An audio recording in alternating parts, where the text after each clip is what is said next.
Fertilizer plants like the one in Texas are scattered across the Bay Area, but one of the largest ones in Polk County says the type of explosion we saw last night could not happen there. Our Ryan Raish is live in Bartow with the reason why. Ryan?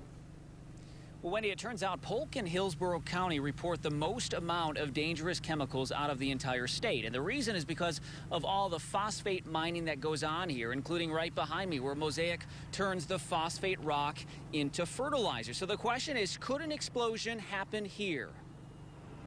Be very unlikely. The head of one of Polk County's largest fertilizer plants is trying to reassure his neighbors. He says this devastation seen in West Texas would be hard to repeat in Bartow. What's different between the products that Mosaic produces is that none of our products are flammable or explosive.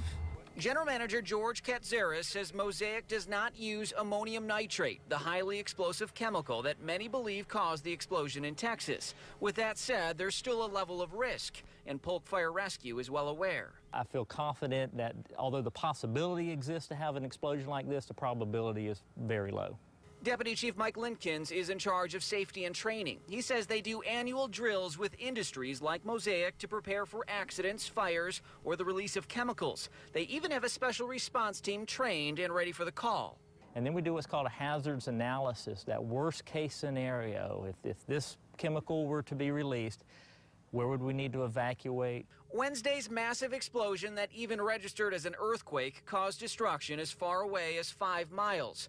Glenn Broom lives about 4 miles away from the fertilizer plant in Bartow. I think we're so used to it in this area that I don't think very many people will bring that up. He has faith in the quarterly safety drills and extra precautions taken just down the road at the plant that's been part of the landscape here for decades. It's risking anything and everything that we do, and we have to take the necessary precautions to make sure that we minimize those risks. And this is actually about as close as we could get inside the plant today, because it turns out they're doing a biannual safety check where they shut everything down for 2 weeks and make necessary repairs if needed. It's just another precaution the company takes. Live tonight in Bartow, Ryan Raish, ABC Action News.